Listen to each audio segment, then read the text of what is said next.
Puji serta syukur marilah kita panjatkan kehadirat Ilahi Rabbi, yang mana pada kesempatan hari ini kita diberi kesempatan untuk bisa bertatap muka dalam kegiatan rutin dari KKG 1 Gugus Pancatengah. Salawat serta salam semoga selalu terlimpah curahkan kepada junjungan alam Nabi besar Muhammad SAW, kepada keluarganya, kepada para sahabatnya, serta kepada umatnya yang setia sampai akhir zaman. Dan semoga kita mendapatkan syafaat nikmat di hari kesengsaraan nanti. Amin ya rabbal alamin. Baiklah, untuk mengefisienkan waktu, pada kesempatan ini ada beberapa agenda yang akan kita laksanakan. Yang pertama pembukaan, kemudian selanjutnya nanti ada desiminasi dari rekan kita, baik itu desiminasi dari kegiatan kemarin 2 SD kita melaksanakan workshop atau seminar mengenai IKM, dan yang kedua desiminasi dari rekan guru yang sedang melaksanakan kegiatan guru penggerak, dan yang terakhir adalah sedikit desiminasi hasil workshop yang dilaksanakan oleh PBBP, kebetulan yang berangkat saya sendiri. Baik, untuk acara pembukaan, marilah kita buka acara ini dengan ucapan basmalah bersama-sama. Bismillahirrahmanirrahim. Selanjutnya menyanyikan lagu Indonesia Raya. Hadirin dimohon untuk berdiri.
apalagi sekarang kita melaksanakan kegiatan rutin bulanan KKB.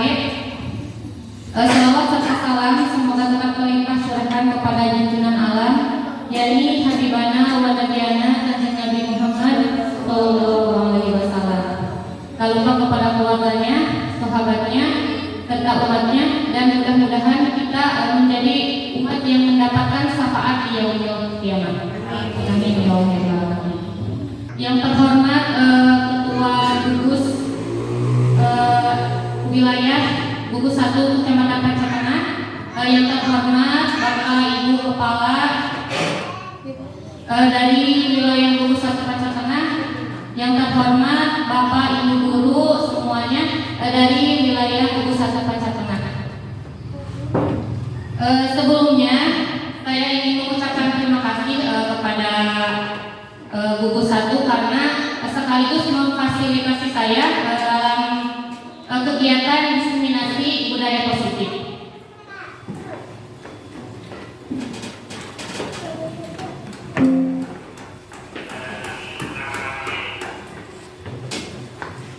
Latar belakang saya melakukan diseminasi ini yaitu yang pertama untuk mengimplementasikan pemahaman terkait budaya positif yang dapat membantu murid belajar dengan aman dan nyaman sesuai filosofi Ki Hajar Dewantara.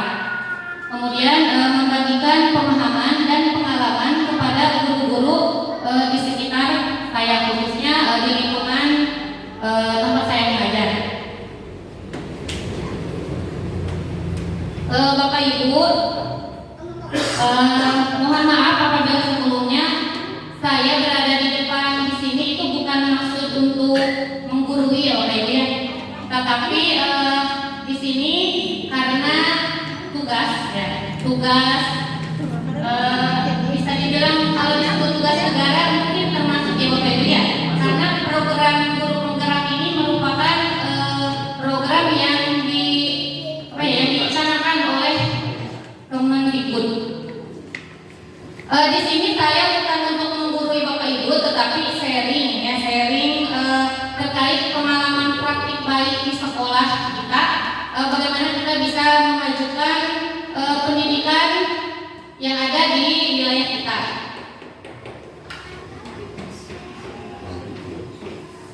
Nah, sesuai dengan tujuan pendidikan di Indonesia ya Bapak ya, menurut Ki Hajar Dewantara, tujuan pendidikan adalah menuntun segala kodrat yang ada pada anak agar mereka dapat mencapai keselamatan dan kebahagiaan yang setinggi-tingginya, baik sebagai manusia maupun sebagai anggota masyarakat. Nah, yang yang harus kita garis bawahi di sini adalah keselamatan dan kebahagiaan ya Bapak. Nah, oleh sebab itu, pendidik itu hanya dapat menuntun tumbuh atau hidupnya kekuatan kodrat yang ada pada anak agar dapat memperbaiki laku ya, bukan dasarnya hidup dan tumbuhnya kekuatan kodrat anak, yaitu kodrat alam dan kodrat zaman.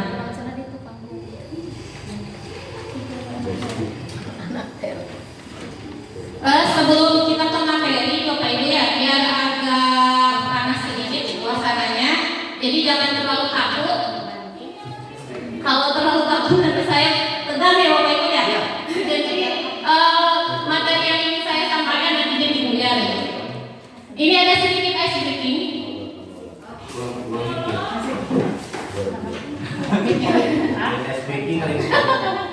Ini ada berpikir sih Pak ya, biar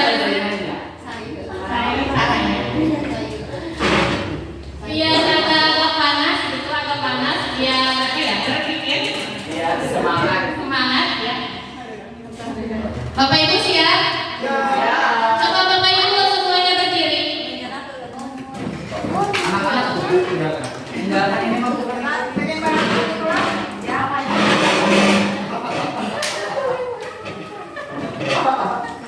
Coba kalau kita kan kepada murid juga sama ya. Nah, itu kita juga harus tahu biar nanti kita bisa mempraktekannya di kelas. Tepuk semangat tahu? Tahu? Ya, coba tepuk semangat.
bilangan favorit?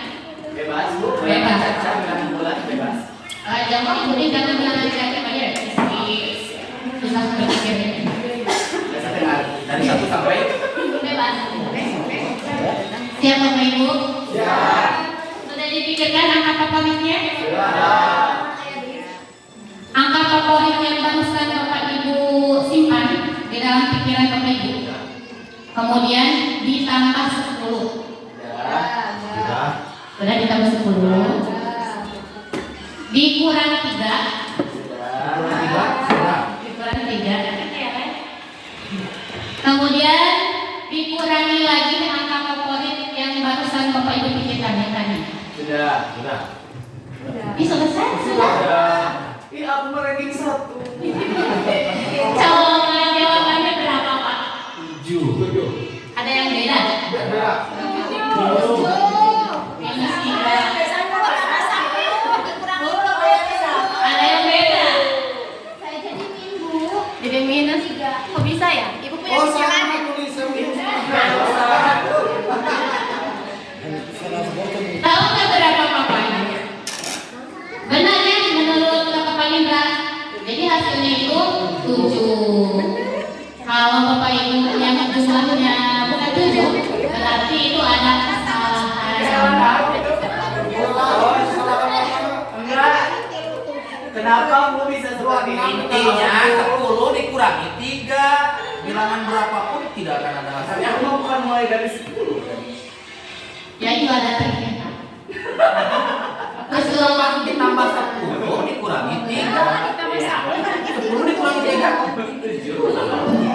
satu lagi Bapak Ibu. Boleh. Gak apa-apa ini, satu lagi ya. Clue-nya ini bilangan bulan, bumi itu bulan. Clue-nya bumi itu bulan.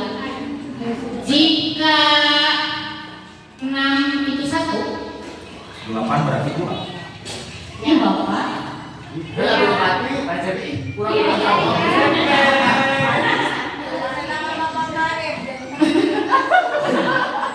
Jika 61, 82, berapa 88? 4.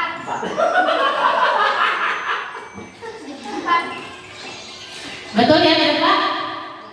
Betul? Ah? 4. Bumi itu bulan. Ada yang kira-kira gimana kok bisa begitu?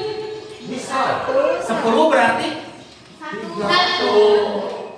Kenapa coba? 80. 80 80 80 3. Itu Karena itu yang dihitungnya yang bulannya ya Bapak Ibu ya. Nah, ice breaking ini bisa dilakukan nanti sama Bapak Ibu di kelasnya masing-masing. Kita lanjutkan. 9 1. Ya bisa. Kan nomornya 1. 9 berarti Ya, nanti berpikirnya nanti ya. Kita lanjutkan dulu. Selanjutnya ini tentang budaya positif ya.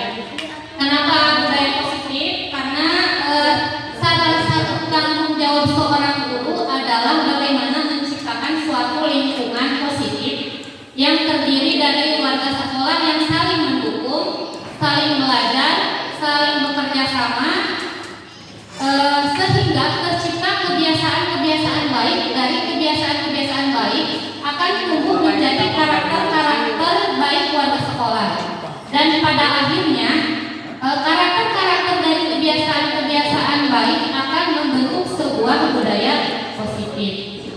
Coba kita bayangkan Bapak Ibu ya, di sekolah kita kalau misalkan keadaan ini misalkan ya dari gurunya aja, dari gurunya satu sama lain tidak saling bertegur sapa. Coba apakah akan menimbulkan lingkungan yang positif menurut Bapak Ibu? Tidak ya Bapak Ibu ya, karena tujuan yang kita harapkan pada misi sekolah itu tidak terlaksana dengan baik.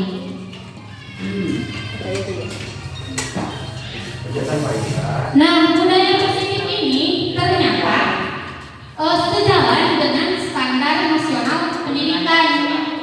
Lingkungan yang positif ini sangat diperlukan usahakan agar pembelajaran yang terjadi adalah pembelajaran yang berpihak pada murid, sebagaimana tertuang dalam standar proses pada Standar Nasional Pendidikan pasal 12, yaitu pelaksanaan pembelajaran sebagaimana yang dimaksud dalam pasal 10 ayat 2 diselenggarakan dalam suasana belajar yang interaktif, inspiratif, menyenangkan, menantang, memotivasi peserta didik untuk berpartisipasi aktif, dan memberikan ruang yang cukup bagi prakarsa kreativitas kemandirian sesuai dengan bakat, minat, dan perkembangan fisik serta psikologis peserta didik.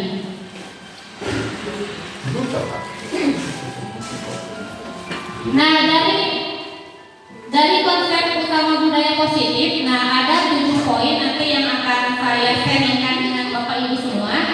Yang pertama yaitu tentang perubahan paradigma belajar, disiplin positif, kemudian motivasi perilaku manusia, kebutuhan dasar manusia, posisi kontrol restitusi, keyakinan kelas, dan ketiga restitusi.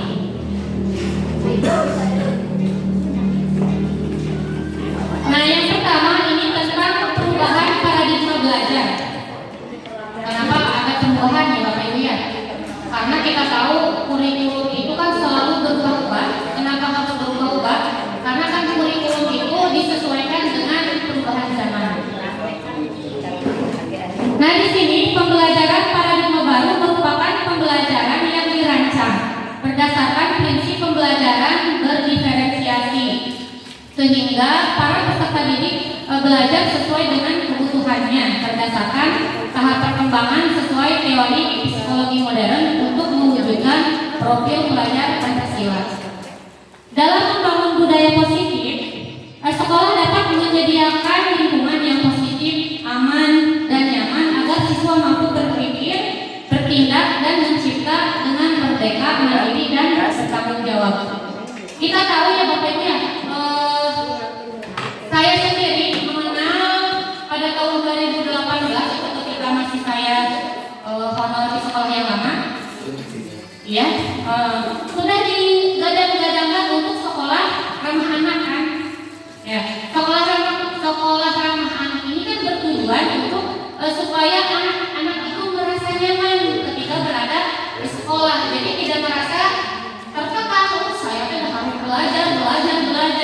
Nah, jadi dengan sekolah ramah anak ini, jadi memunculkan bahwa anak-anak itu merasa nyaman ketika berada di sekolah, baik itu ketika belajar, baik itu ketika bermain dengan teman. Nah, untuk melakukan sebelum melanjutkan ke materi selanjutnya, kita akan melakukan percobaan terlebih dahulu ya, Bapak Ibu. Ini kegiatannya tentang coba membuka. Di sini kegiatannya berpasangan ya. Ada pasangannya Binda? Ada. Aku sama Febral. Ya. Ada pasangannya? Cari teman yang bersebelahan aja ya. Roman sama Panjang sama Besta. Ada pasangannya. Ya, cari bestinya, coba ya cari bestinya. Nah, di sini, setelah sudah ada pasangannya ya. Ya gampang ya, terdekat aja. Caranya, salah seorang dari Bapak Ibu yang pasangan itu ada yang A dan ada yang B. Ya. Coba sebelah kanan saya dan sebelah kiri Bapak Ibu yang A. Nah, kemudian sebelah kanan Bapak Ibu yang B. Di sini tugas A. Nah, tugas A adalah mengepalkan satu tangan. Kenapa harus dikepalkan? Anggap saja ya. Anggap di kepalan kanan Bapak Ibu ini ada sesuatu yang sangat berharga bagi Bapak Ibu. Disimpan ya Bapak Ibu ya. Di kepala disimpan ya. Di kepala. Kalau sesuatu yang berharga ya. Nah, kemudian yang A ini hanya perlu menjaganya. Nah, perlu menjaga kan yang namanya sesuatu yang berharga kan harus dijaga. Jaga ya, benar kan? Harus dijaga. Ini.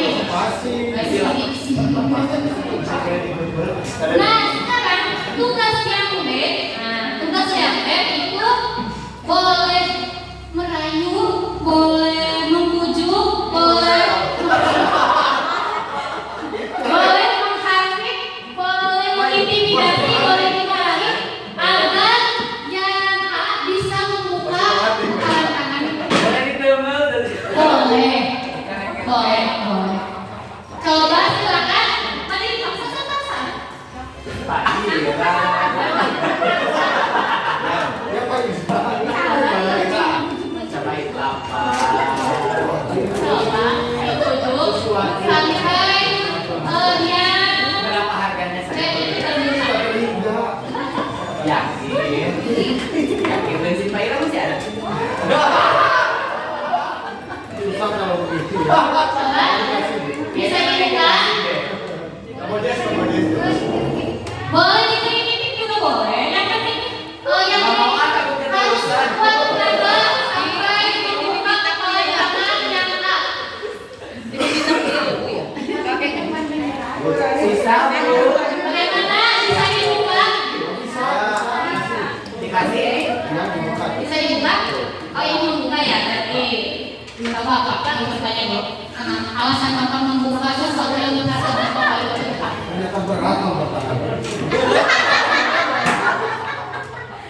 Ada yang tidak dibuka? Ada yang tidak dibuka? Ada yang dibuka? Kenapa dia dibuka? Ada lagi yang tidak dibuka? Pak Roman digeblok tapi tidak ada yang merayu itu.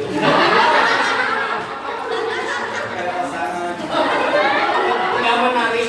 Nah, makanya dari contoh yang barusan itu ada yang dibuka, ada juga yang ya padahal itu sesuatu yang berharga ya. Kira-kira yang berharga menurut Pak Ira itu apa? Jujur tadi naon.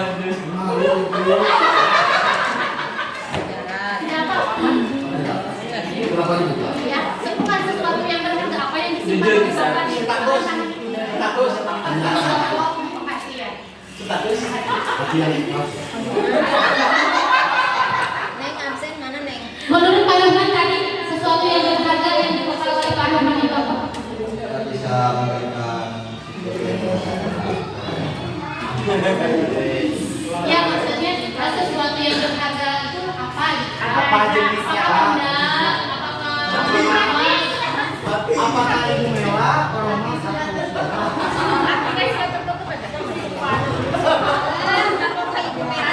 Rahasia katanya. dari dunia Indonesia? Tadi dunia yang berharga yang berharga yang dikeluarkan oleh bumi itu. Rokok gitu. Kalau sekarang kan sudah ini ya Bu, sudah Iya. Kan sudah selesai dulu tadi kan sudah sekarang.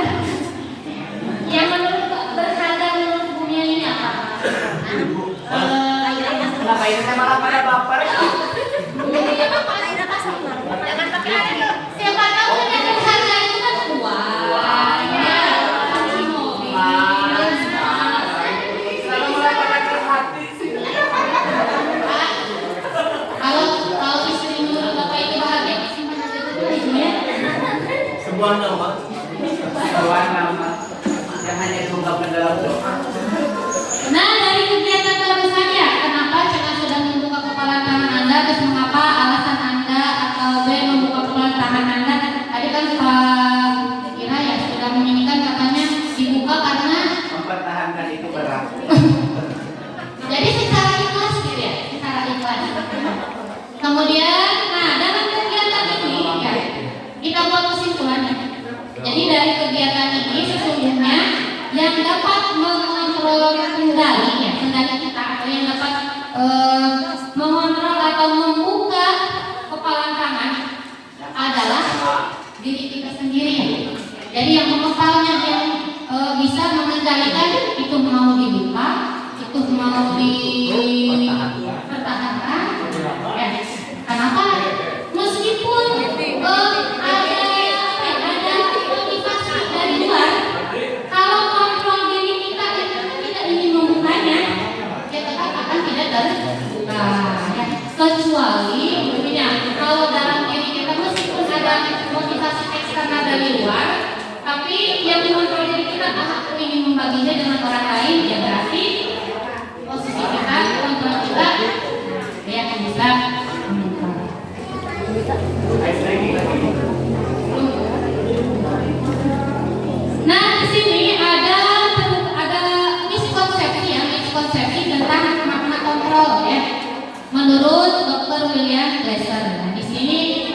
ilusi bahwa guru itu bisa mengontrol murid. Menurut William Glasser ini, sebetulnya kita sebagai guru itu tidak bisa mengontrol murid sepenuhnya ya Bapak Ibu ya. Karena saat peserta didik melakukan apa yang kita suruh, itu peserta didik sedang mengizinkan guru tersebut mengontrol dirinya. Jadi izin itu ada di dalam diri peserta didik. Kemudian yang kedua, ilusi bahwa penguatan positif, efektif dan bermanfaat. Sebetulnya katanya menurut Glasser ya, penguatan positif ini tidak sepenuhnya bisa bisa mengontrol murid. Nah, tidak sepenuhnya karena jadi meskipun positif sekarang, belum tentu nanti dia melakukan apa yang diarahkan oleh guru, padahal arahan dari guru bersifat positif. Kemudian ilusi bahwa kritik dan membuat orang merasa bersalah dapat menguatkan karakter. Nah, di sini contohnya bukan murid melakukan kesalahan, misalkan ya melakukan kesalahan. Tidak, kamu nggak bisa wae, misalkan nggak bisa wae. Berarti kan kritik gitu ya. Nggak bisa wae. Itu kan bersyarat si murid itu mau untuk patuh kepada kita. Nah, justru itu bukan menguatkan karakter, tapi malah seperti apa ya?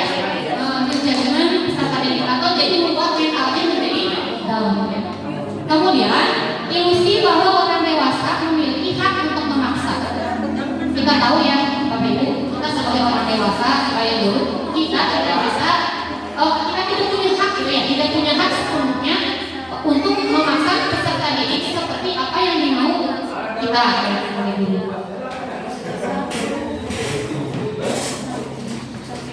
Nah, di sini seseorang katanya ya, menurut Glasser masih, seseorang itu bisa berubah dari paradigma stimulus respon kepada pendekatan teori kontrol.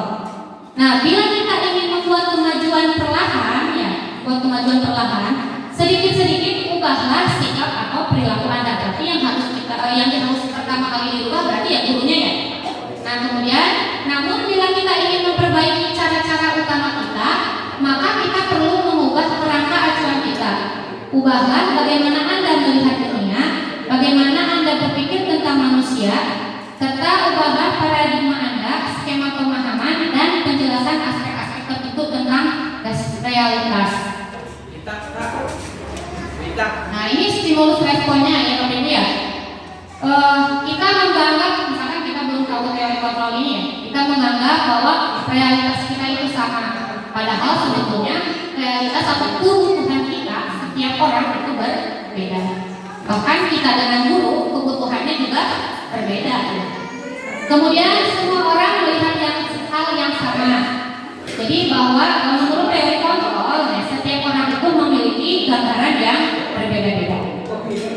Selanjutnya kita mencoba mengubah orang agar berpandangan sama dengan kita. Nah, dan menurut teori kontrol ya, kita berusaha memahami pandangan orang lain tentang dunia. Jadi kalau kita misalkan punya pendapat, jangan terlalu memaksakan kepada orang lain ya, karena pandangan tiap orang itu pasti akan berbeda-beda. Selanjutnya orang lain perilaku guru dilihat sebagai suatu kesalahan. Nah, bahwa sebetulnya semua perilaku itu memiliki tujuan ya. Nah, contoh misalkan kalau perilaku yang salah ke anak-anak atau ke murid atau ke umum, contohnya umum aja ya, misalkan makan orang maling kan, orang maling punya tujuan kan, meskipun tujuannya itu baik misalkan untuk mencukupi kebutuhan keluarganya ya baik, tetapi kan tetap ya kita itu melihat tujuan apa ya, kelakuan dia itu apa, buruk misalnya ya. Kemudian orang lain bisa mengontrol saya, padahal menurut teori kontrol ya hanya Anda atau diri kita yang dapat mengontrol diri Anda sendiri. Kemudian saya bisa mengontrol orang lain. Nah, menurut teori kontrol itu kita itu tidak bisa mengontrol orang lain. Jangankan kepada anak didik ya, kepada anak kita sendiri saja kita ingin mengontrol anak kita supaya seperti apa yang kita mau, susah. Apalagi mengontrol orang lain peserta didik ya. Kemudian pemaksaan ada pada saat rujukan gagal. Nah, padahal menurut teori kontrol, kolaborasi dan konsensus menciptakan pilihan-pilihan baru. Kemudian model berpikir menang kalah. Jadi di sini model berpikirnya menang-menang atau win-win. Selanjutnya ke disiplin positif. Nah, menurut Bapak Ibu nih, kalau mendengar kata disiplin, kira-kira apa yang terlintas di benak Bapak Ibu tentang kata disiplin? Kebiasaan atau sesuai sebagai aturan. Kebiasaan atau aturan. Ada lagi yang mau berpendapat? Ibu. Disiplin menurut Ibu yang harus kita lakukan, ya. Nah, di sini apa makna disiplin? Ya, disiplin positif. Sikap dan perasaan. Nah, Bapak Ibu, kebanyakan orang itu akan menghubungkan kata disiplin dengan kata tertib. Betul kan? Di sekolah ada kata tertib, kemudian teratur, kepatuhan pada peraturan. Ya, sesuai kan dengan yang tadi Bapak Ibu sampaikan? Sesuai sekali ya.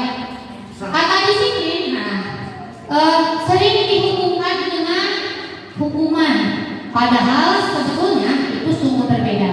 Karena belajar tentang disiplin positif itu tidak harus dengan memberi hukuman. Justru, dengan hukuman itu justru disiplin itu adalah hukuman itu salah satu alternatif terakhir, dan kalau perlu tidak digunakan sama sekali. Nah, namun dalam budaya kita, makna disiplin itu dimaknai sebagai sesuatu yang dilakukan seseorang pada orang lain untuk mendapatkan kepatuhan. Nah, dan kita cenderung menghubungkan kata disiplin ini dengan ketidaknyamanan. Kenapa bisa dihubungkan dengan ketidaknyamanan ya Bapak Ibu ya? Nanti kita akan pelajari di selanjutnya. Nah, berdasarkan Bapak pendidikan kita, siapapun ada yang tahu Bapak pendidikan kita? Pasti ya, diajar Dewantara. Tidak mungkin tidak ada guru yang tidak tahu ya, tidak ada yang tidak tahu Bapak pendidikan ya. Nah, menurut Ki Hajar Dewantara, di mana ada kemerdekaan, disitulah harus ada disiplin yang kuat.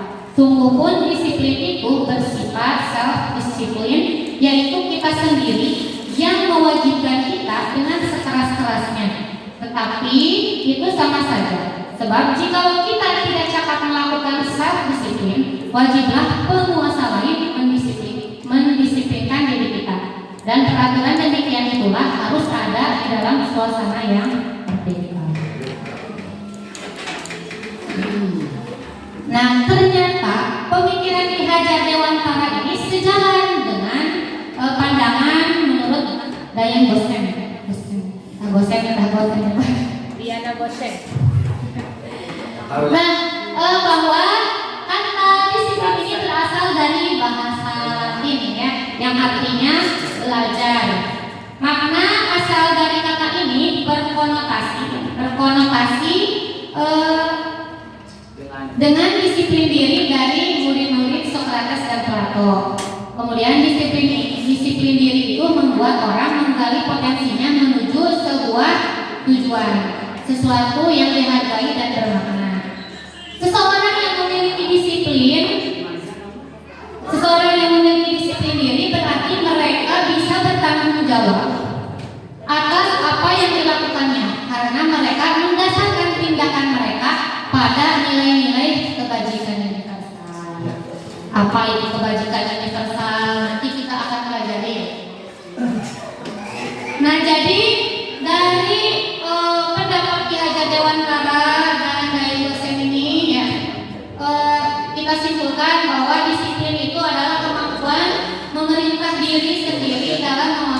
menguasai diri untuk memilih tindakan yang mengacu pada nilai-nilai yang kita hargai dengan penuh tanggung jawab tanpa berperintah orang lain.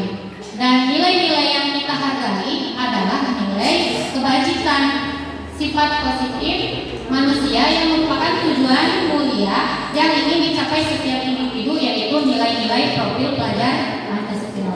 Kenapa harus nilai-nilai profil pelajar Pancasila ya? Karena kan dari Kemendikbud, sekarang kan yang sedang digadang-gadangkan itu nilai kebajikan, yaitu tentang etika ini ya, profil pelajar Pancasila. Bapak Ibu tahu nggak profil pelajar Pancasila itu dimensinya apa-apa saja? Ada yang tahu, ada yang lupa? Untuk mengingat kembali ya Bapak Ibu ya. Untuk mengingat kembali, coba Bapak Ibu silahkan berdiri. Nah ini ada lagunya ya, supaya kita mengingat. Nah, mengingat apa sih profil pelajar Pancasila? Kenapa harus profil pelajar Pancasila?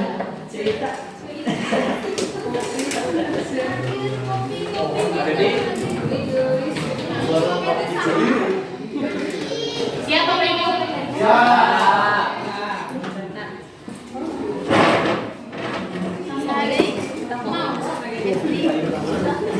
Aku yang susu. Tidak ada susu.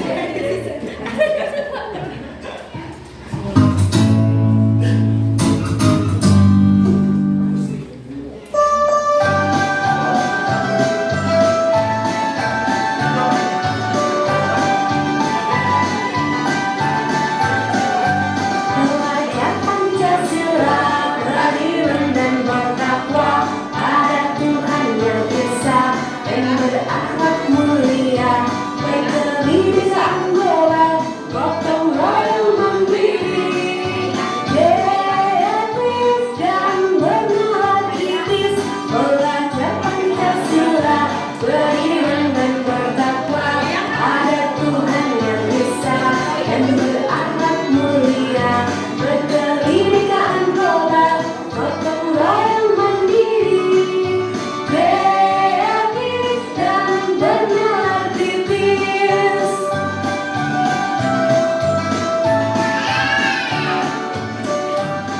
Bisa Bapak Ibu? Bisa. Satu kali lagi ada udah. Satu kali lagi ya Bapak Ibu ya. Sekali lagi ya. Make payah terangnya. Ya. Belajar Pancasila. Bayar di Painas.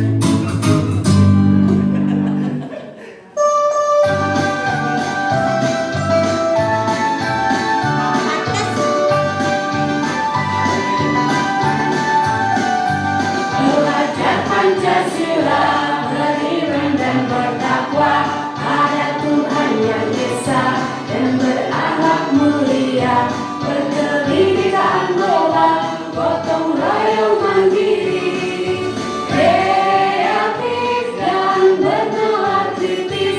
Pelajar Pancasila beriman dan bertakwa pada Tuhan yang esa dan berakhlak mulia, berkebinekaan global, gotong royong mandiri, kreatif dan bernalar kritis.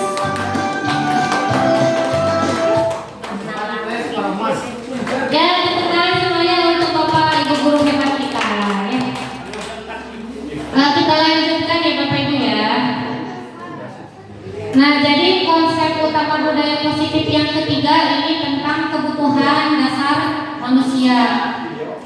Bahwa realitas atau kebutuhan setiap orang itu berbeda dan kita harus memahami pandangan orang lain terhadap dunia karena setiap orang itu memiliki gambaran yang berbeda. Nah, Bapak Ibu, di sini ada 5 kebutuhan dasar manusia. Yang pertama itu bertahan hidup. Ih, pasti ya bertahan hidup itu. Kenapa poin yang pertama? Karena kalau tidak hidup tidak akan bisa poin yang selanjutnya. Ya, gitu lah. Apa sih contoh kebutuhan dasar manusia yang bertahan hidup? Jadi bertahan hidup itu contohnya ya seperti makan, ya, terus kandang pangan, ya, kandang pangan apa namanya? Uang lainnya. Kemudian kebutuhan dasarnya selanjutnya itu kasih sayang dan rasa diterima. Jangankan peserta didik ya Bapak Ibu ya, kita ada sebagai manusia itu membutuhkan rasa kasih sayang dan diterima oleh orang lain. Kemudian kebutuhan selanjutnya itu tentang penguasaan. Ya, penguasaan di sini adalah kebutuhan pengakuan atas kemampuan. Jangankan peserta didik kita ada sebagai manusia, sebagai guru ya, pasti ada rasa ingin diakui dengan kemampuan kita. Tapi ingin rasa diakui boleh, tetapi tidak juga harus berlebihan. Nah, merasa dirinya bisa ya jadi sombong. Kemudian selanjutnya kebebasan, kebutuhan akan pilihan ya. Peserta didik itu pokoknya yang namanya manusia bukan hanya peserta didik, kita aja juga membutuhkan kebebasan. Kebebasan di sini bebas akan memilih hal-hal yang sesuatu yang diinginkan. Kemudian selanjutnya kesenangan ya. Kesenangan di sini adalah kebutuhan akan rasa senang. Ya, jadi bisa ya dikatakan kesenangan ya. On the way. Nah, di sini ada contoh kasus.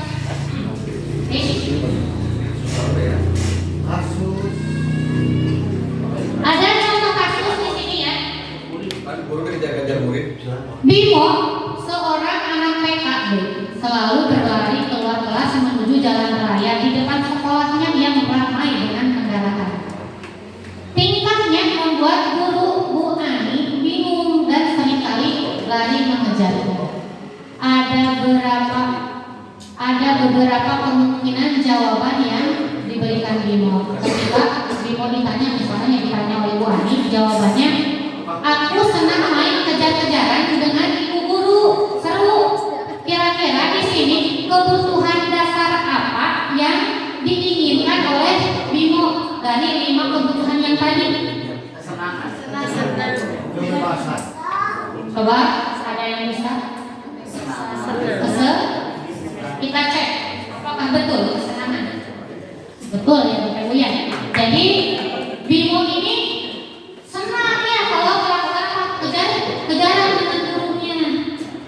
Kemudian ibu kejar aku karena ibu guru sayang aku. Itu kasih Kasih sayang. Jadi di sini adalah kebutuhan dasar yang diinginkan oleh Bimo adalah kasih sayang. Kemudian aku hebat kan bisa bikin ibu guru kejar aku.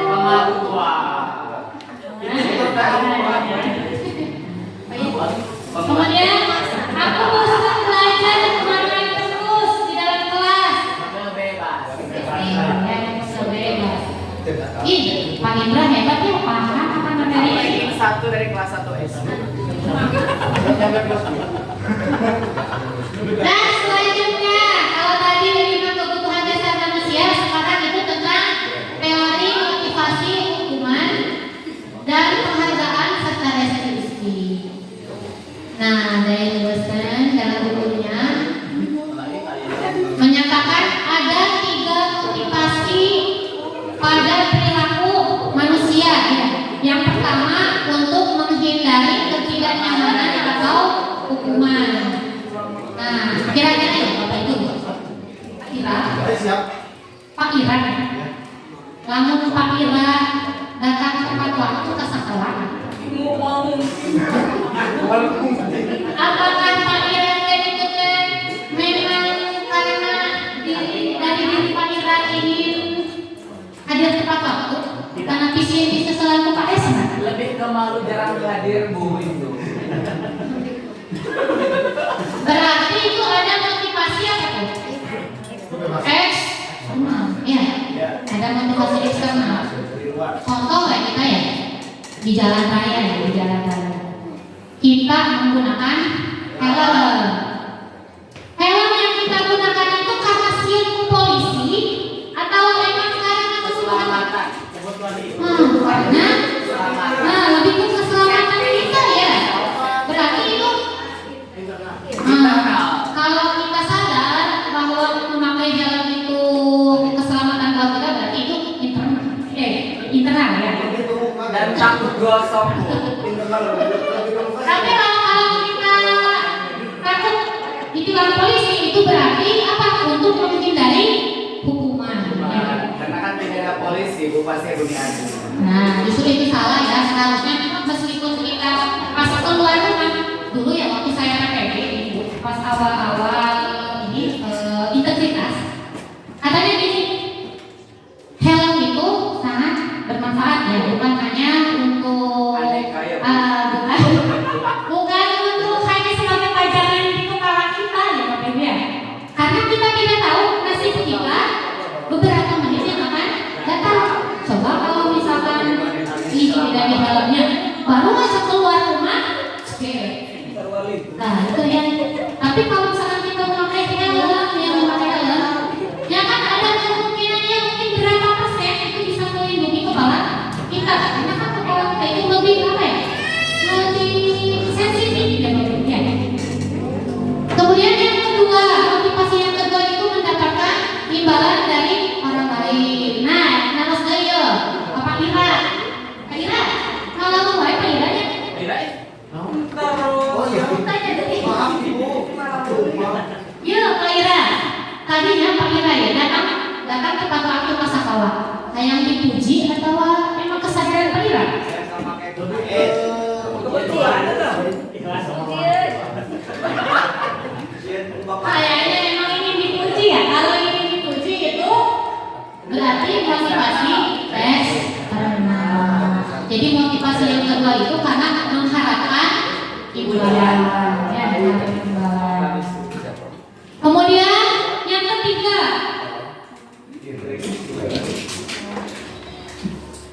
untuk menghargai diri sendiri. Nah, kira-kira nih dari tiga motivasi ini yang menurut Bapak Ibu paling baik, motivasi yang mana? Yang ke satu, kedua, atau ketiga? Yang keberapa Pak? Yang ketiga. Ya, kenapa yang ketiga? Nah, karena di sini untuk menghargai diri sendiri. Jadi motivasi itu sudah ada di dalam diri, gitu ya. Jadi tidak perlu apa ya? Tidak perlu dimotivasi lagi oleh orang lain. Ya jangan sampai misalkan kita datang tepat waktu ke sekolah karena sieun dicarekan ku kepala, sieun ditegur ku dinas, gitu ya. Jadi harus punya kesadaran sendiri bahwa kita datang ke sekolah itu karena memang itu sudah kewajiban kita.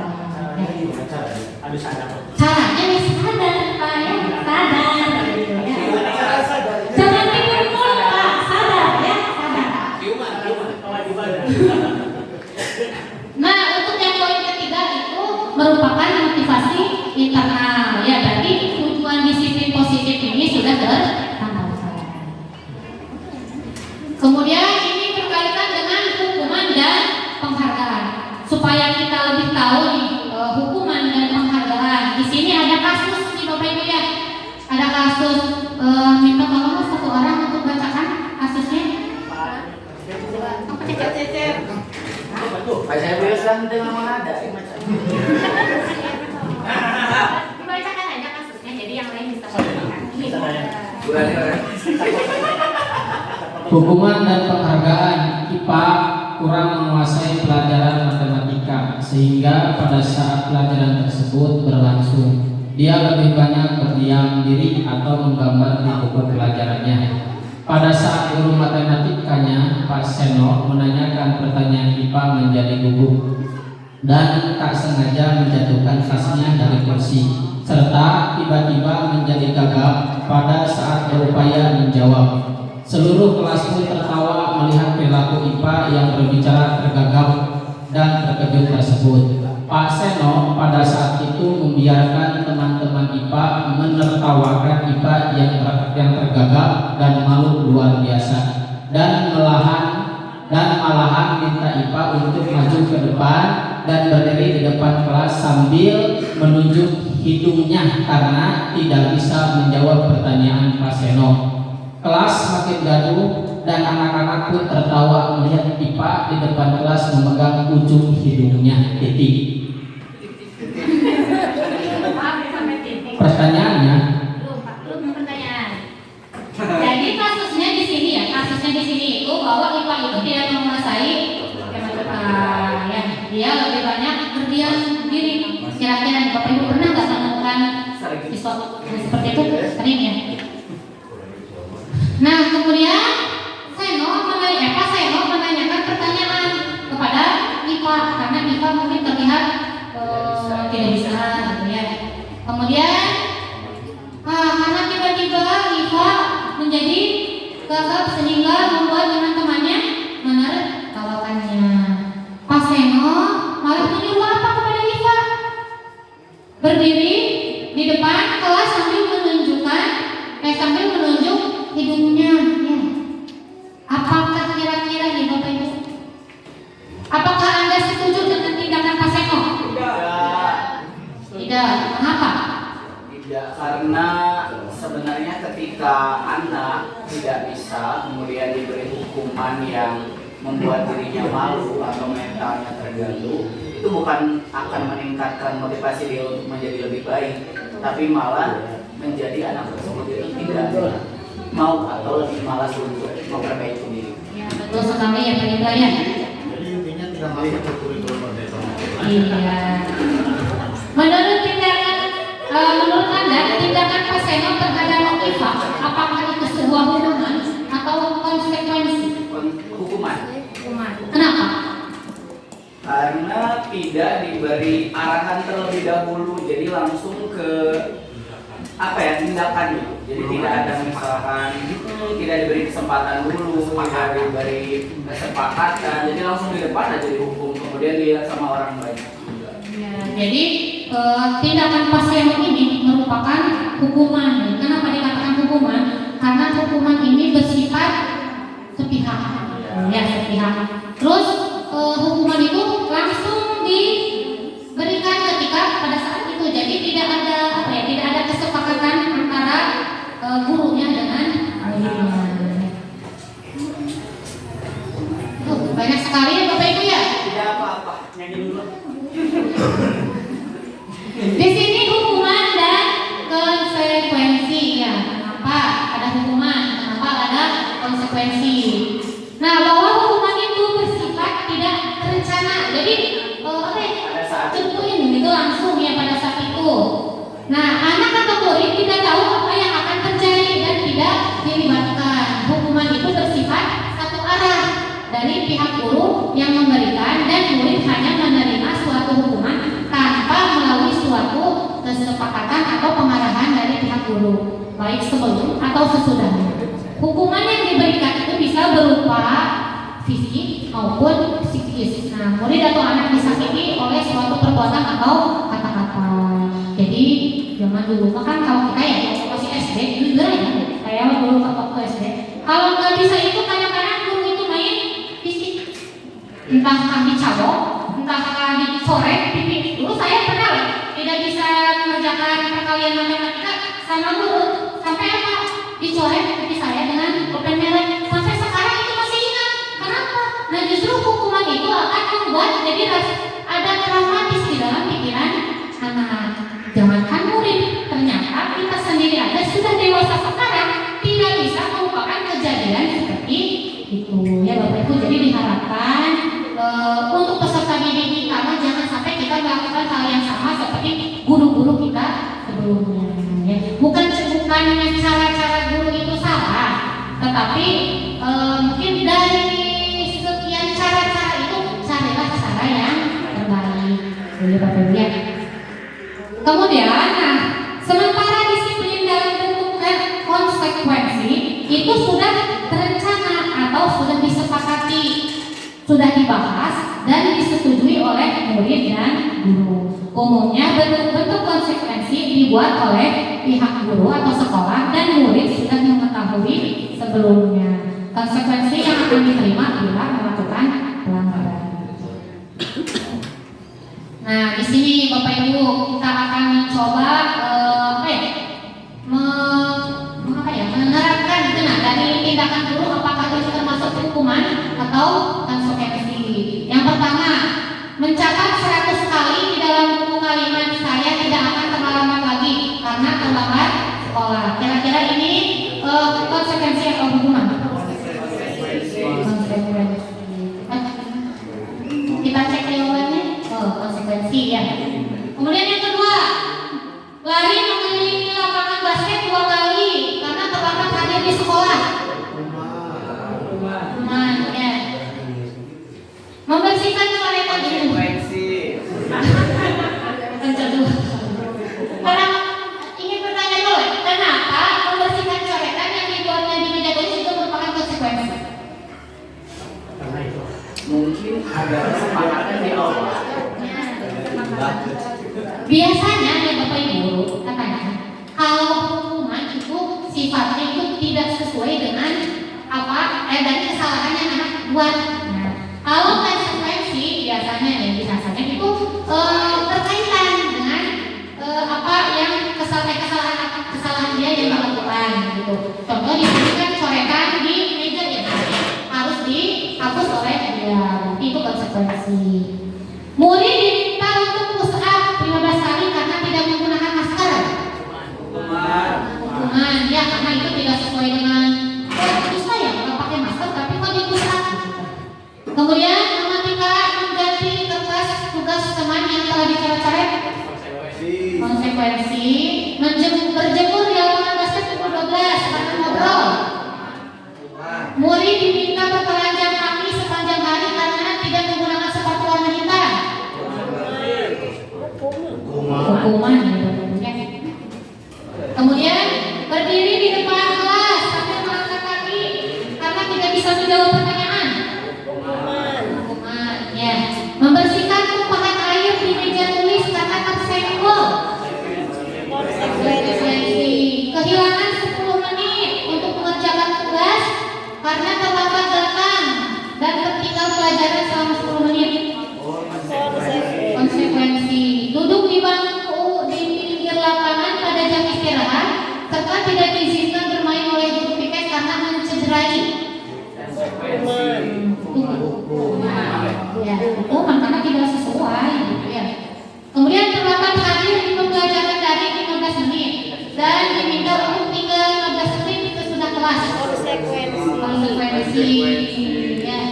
Lari mengelilingi lapangan basket 2 kali karena terlambat 10 menit untuk pelajaran di DWK. Bagaimana konsekuensi? Di sini ini konsekuen ya karena pelajarannya sesuai pelajaran jadi olahraga ya. Membersihkan WC sekolah karena menggunakan pensil kawannya. Itu hukuman ya. Kenapa dikatakan hukuman? Mana kata matakan pensil teman di kamu di buka WC. Udah nama mengganti ya berarti itu konsekuensi. Jika kita ada ya di sini misalkan pas pagi-pagi ada yang terlambat atau pas saya yang babaturan anak dikatakan ini lagi kamu bersihkan WC, nah, itu berarti hukuman ya. Nah, di sini berkaitan dengan hukuman dan penghargaan ya. Tadi kan kita sudah belajar tentang hukuman dan konsekuensi ya. Di sini tentang penghargaan ya. Menurut Kohn ya, secara ideal tindakan belajar itu sendiri adalah penghargaan sesungguhnya. Di sini penghargaan ternyata penghargaan itu tidak sepenuhnya itu merupakan hal baik ya Bapak Ibu ya. Karena penghargaan itu bersifatnya apa? Pengaruh jangka pendek dan jangka panjang. Kenapa dikatakan pengaruh jangka pendek dan jangka panjang? Misalkan nih ada anak misalkan sikapnya baik, pintar ya. Terus dikasih hadiah. Terus dikasih hadiah. Ketika suatu saat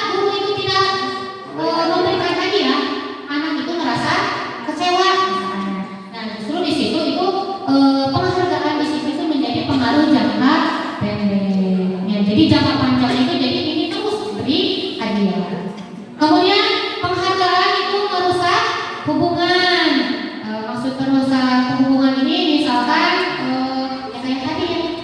Jadi kita kan sudah misalkan dengan murid itu sudah dekat, misalnya ya sudah dekat. Ketika tidak dikasih penghargaan lagi, jadi murid itu akan menjadi kecewa, gitu ya. Jadi merusak hubungan antara guru dengan murid. Kemudian penghargaan itu menghukum. Contohnya misalkan ada ranking 1, ranking 2. Ranking 1 misalkan dikasih hadiah lebih besar. Yang kedua ternyata lebih sedikit misalkan. Jadi ada pikiran anak ranking kedua itu jadi tidak saya itu bisa. Kenapa hadiahnya tidak sama? Gitu kan. Ya, seperti itu. Jadi penghargaan itu menghukum siapa? Menghukum yang ranking 2 itu. Jadi penghargaan itu boleh sebenarnya, tapi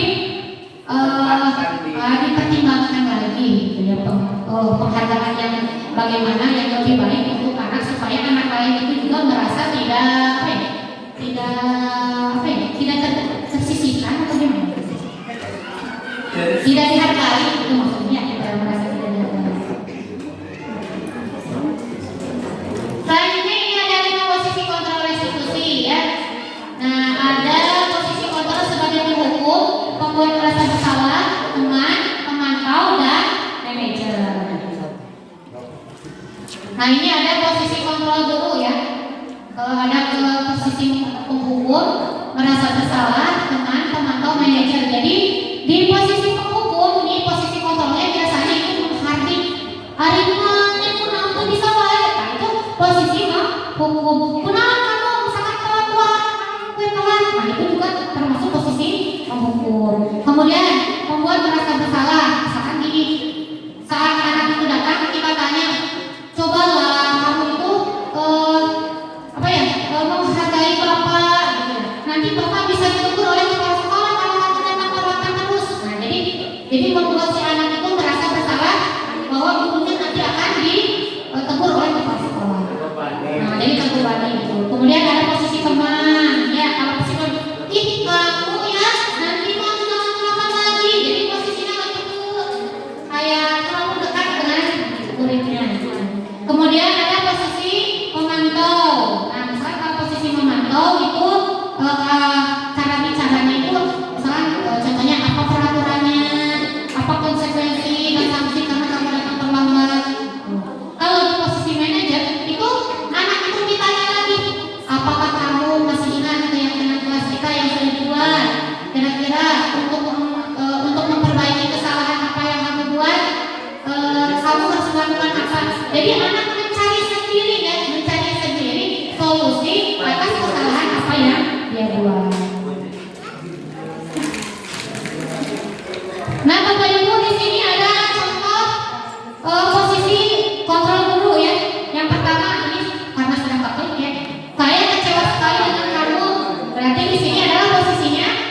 Bapak Ibu, jadi dari kelima posisi ini kita refleksikan ya nanti, gitu ya nanti, jangan sekarang. Nanti aja di rumah kita berada di posisi yang mana? Apakah posisi penghukum, membuat merasa bersalah, teman, pemantau atau manajer? Kalau yang bagus itu ternyata itu adalah posisi yang mana sih Bapak Ibu? Manajer ya. Kemudian di sini ada keyakinan kelas ya. Apa itu keyakinan kelas? Itu adalah nilai-nilai kebajikan atau prinsip-prinsip universal yang disepakati bersama secara universal, lepas dari perbedaan agama, suku, negara, dan bahasa. Menurut Gossen, ini suatu keyakinan akan lebih memotivasi seseorang dari dalam atau intrinsik ya. Seseorang akan lebih bersemangat untuk menjalankan keyakinannya daripada hanya sekedar mengikuti aturan. Nah, nilai-nilai kebajikan universal.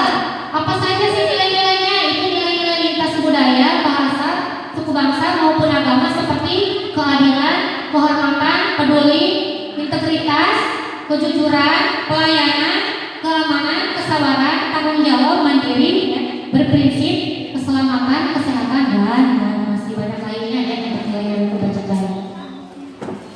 Nah ini nilai kebajikan yang ketujuh ya. Misalkan kembalikan barang ke tempatnya, berarti itu supaya anak itu memiliki nilai kewajiban tanggung jawab. Dilarang mengganggu orang lain, nah, menghormati orang lain ya dan diri sendiri. Hadir di sekolah 15 menit sebelum pembelajaran dimulai. Menghormati orang lain. Dan komitmen ya. Dilarang melakukan kekerasan.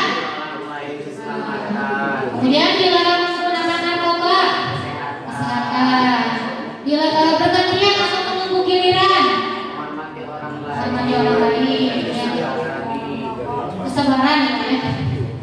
Dilarang merokok. Kesehatan. Gunakan masker. Berjalan di koridor. Menghormati orang lain. Yang lain-lain itu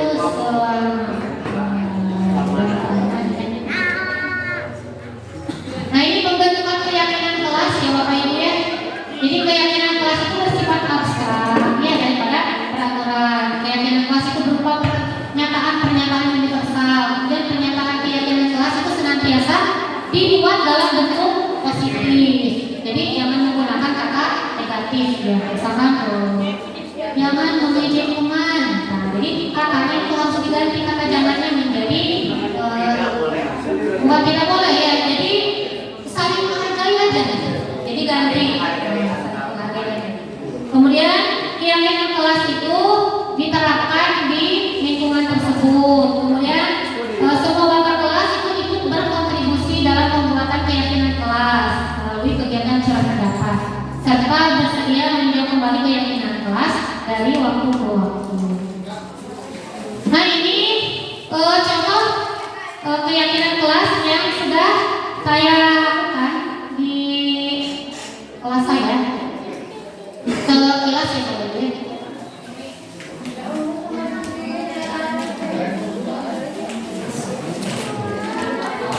Contoh pembuatan keyakinan kelas. Nah kita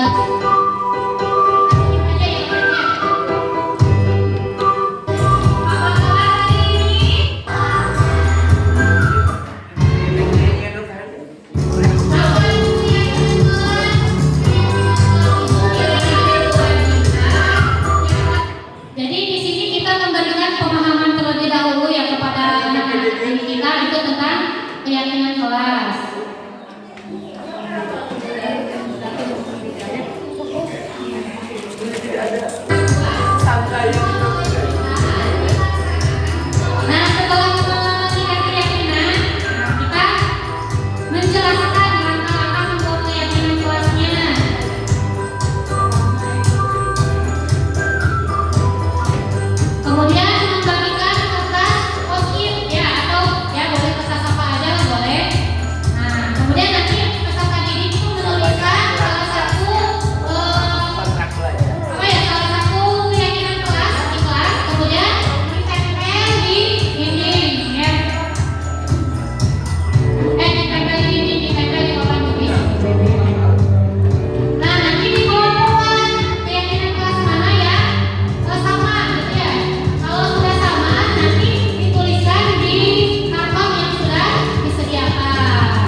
Nah, Bapak Ibu, poin terakhir di konsep utama budaya positif yaitu segitiga restitusi. Ya. Apa itu restitusi? Nah, jadi restitusi ini adalah proses menciptakan kondisi bagi murid untuk memperbaiki kesalahan mereka sehingga mereka bisa kembali pada kelompok mereka dengan karakter yang lebih kuat. Restitusi itu merupakan proses kolaboratif ya, mengajarkan murid untuk mencari solusi untuk masalah dan membantu murid berpikir tentang seperti apa yang mereka inginkan dan bagaimana mereka harus memperlakukan orang lain.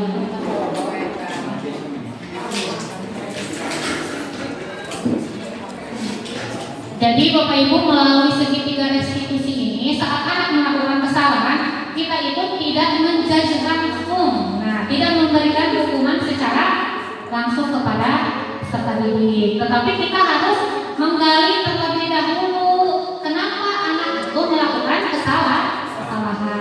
Ya. Nah, di sini ada beberapa ciri restitusi. Yang pertama itu restitusi itu bukan untuk menebus kesalahan, ya, namun untuk belajar dari kesalahan. Kemudian memperbaiki hubungan. Kemudian tawaran bukan paksaan, menuntun untuk melihat ke dalam diri. Kemudian mencari kebutuhan dasar yang mendasari tindakan yang dilakukannya, ya. Kemudian cara yang paling baik. Kemudian fokus pada karakter bukan tindakan. Kemudian restitusi itu menguatkan atau menjadi apa yang bisa diubah. Dan restitusi itu fokus pada solusi dan mengembalikan murid yang berbuat salah pada kelompoknya. Jadi kalau ada murid yang melakukan kesalahan, ya, usahakan itu anak itu bisa kembali lagi nyaman di kelompoknya dan kelasnya. Nah, apa saja sih langkah-langkah segitiga restitusi? Yang pertama itu ada menstabilkan identitas, kemudian memvalidasi tindakan yang salah dan menanyakan keyakinan. Nah, ini ada tahapan segitiga restitusi. Yang pertama, jadi kita mengubah identitas anak dari orang yang gagal karena melakukan kesalahan itu menjadi orang yang ya. Maksudnya apa? Jadi si anak itu kita kuatkan dulu. Misalkan berbuat salah itu tidak apa-apa. Contoh misalkan nih, ada anak yang tidak tiket, misalkan yang kita baik-baik dulu lah. Gak apa-apa, hari ini kamu tidak melakukan tiket. Nah, misalkan. Tetapi dengan tidak melakukan tiket pasti ada hal-hal lain yang tidak, atau ada tujuan yang tidak terlaksana. Kemudian mengatakan tidak ada manusia yang sempurna. Kemudian guru juga boleh mengatakan ibu juga pernah melakukan kesalahan. Ya. Terus kita bisa menyelesaikan ini.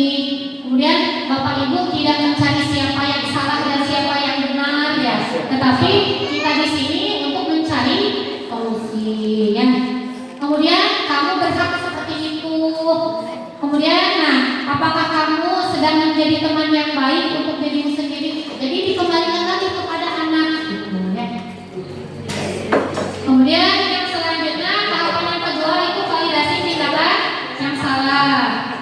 Contoh misalkan nih, ada anak-anak, misalkan ada anak yang marah-marah jelas sampai mukul-mukul meja. Ditanya, padahal kamu bisa melakukan yang lebih buruk dari ini, ya. Validasi kedaya, karena kata-kata itu kayak kata-kata yang negatif, ya, sebetulnya, gitu, ya. Tetapi dalam segitiga restitusi ini, nah, jadi ada validasi dulu tindakan yang salah untuk menemukan solusi, gitu. Untuk misalkan kamu tadi dia tidak sampai memukul-mukul teman, lalu tidak sampai berkata seperti itu. Kemudian tindakan yang selanjutnya baru ke yang menanyakan keyakinan. Tadi kan kita sudah misalkan kelas itu di awal pembelajaran sudah membuat keyakinan kelas. Jadi ketika anak melakukan kesalahan di segitiga yang terakhir, nah, kira-kira nih apa yang kamu tindakan keyakinan kelas mana yang tidak kamu laksanakan, misalkan. Jadi anak itu ditanya kembali, jadi nanti itu anak dapat menjawab, oh ternyata keyakinan kelas yang tidak saya lakukan adalah tidak menghargai teman, gitu kan, ya. Jadi anak menemukan keyakinan kelas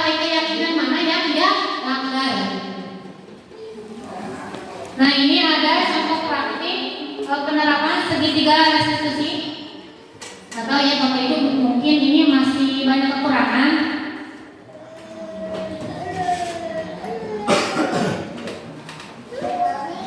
Nah ini untuk penerapannya ya Bapak Ibu. Selama suci, apakah suci tahu kenapa Ibu panggil? Kurang jelas. Namanya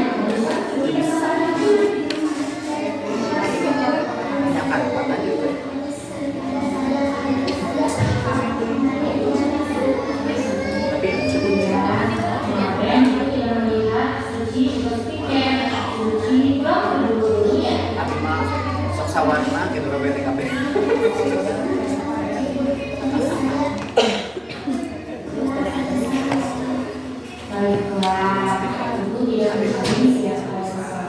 Nah, jadi pada percakapan barusan itu berarti poin yang ke-1 di segitiga restitusi ya. Jadi menstabilkan dulu identitas.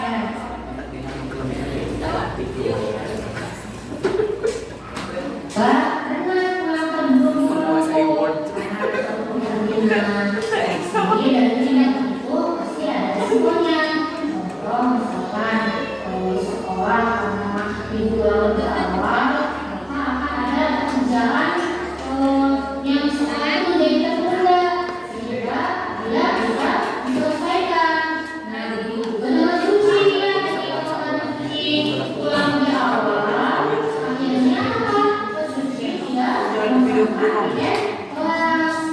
Nah, sedangkan untuk percakapan yang barusan ini restitusi dengan langkah yang kedua. Jadi memvalidasi dulu tindakan yang salah. Jadi tadi gurunya mengatakan tidak apa-apa, misalnya tidak apa-apa, datang pergi duluan gitu ya, pulang duluan. Tetapi jadi guru itu ibu juga pernah pergi pulang duluan sebelum waktunya, tetapi ada resikonya, misalnya ada resiko jadi kerjaan ibu jadi ada yang tertunda ya. Sama seperti anak-anak kan ada kegiatan, nah ada kegiatan yang tertunda jadi tidak melaksanakan paket kelas. Menurut visi yang apa yang sudah disepakati dan bagian mana yang belum suci tepat.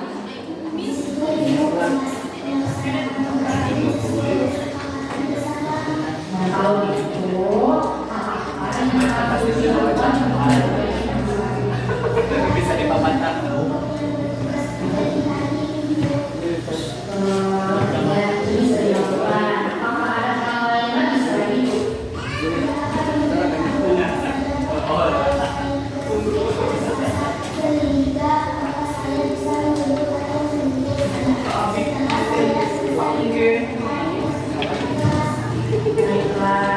Nah, Bapak Ibu, sedangkan di percakapan yang terakhir barusan, nah itu adalah segitiga restitusi pada langkah menanyakan keyakinan. Jadi kita tanya dulu ke anak keyakinan mana yang kamu langgar, bagaimana kamu bisa mengatasi permasalahan itu.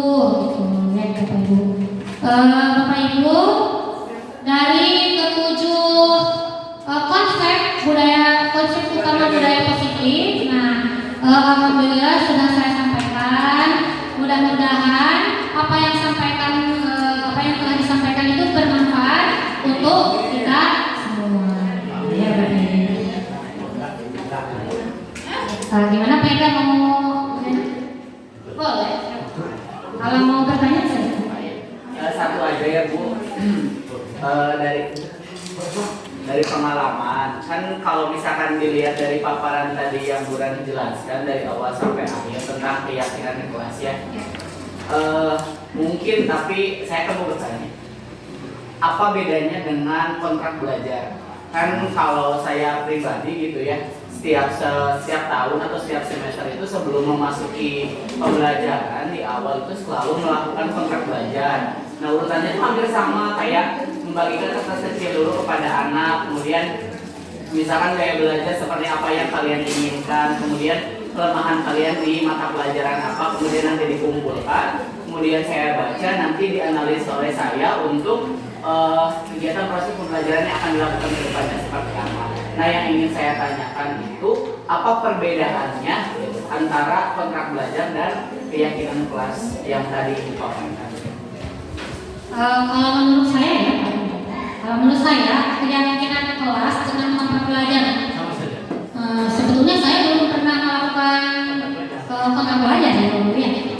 Saya paling pernah melakukan itu antara keyakinan kelas dengan kesepakatan kelas. Ternyata kesepakatan dan keyakinan kelas itu hampir sama, cuman berbeda istilah gitu, beda istilahnya saja. Kalau keyakinan kelas kan pokoknya jadi nilai-nilai kebajikan apa yang diyakini oleh peserta didik supaya bisa diterapkan di kelas itu. Kalau untuk kontrak belajar, mungkin nanti saya akan cari tahu dulu referensinya, apakah itu sama saja. Kecuali kalau di kontrak belajar itu ternyata isinya seperti keyakinan kelas, ya berarti sama gitu. Mungkin seperti itu ya. Terima kasih Ibu. Iya, terima kasih Bapak, terima kasih ya. Karena di sini kita kan sama-sama belajar, ya saling sharing tentang praktik baik di lapangan. Bapak Ibu, terima kasih. Mohon maaf apabila banyak kekurangan, karena ya kesempurnaan itu hanya milik Allah Subhanahu wa Ta'ala. Kalaupun ada materi yang ternyata miskonsepsi gitu ya, ternyata saya tidak paham kok bisa seperti ini, nanti kita bisa sharingkan kembali ya Bapak Ibu. Ya, terima kasih. Wabillahi taufiq wal hidayah. Wassalamualaikum warahmatullahi wabarakatuh. Saya kembalikan lagi ke Berikan aplaus untuk Ibu.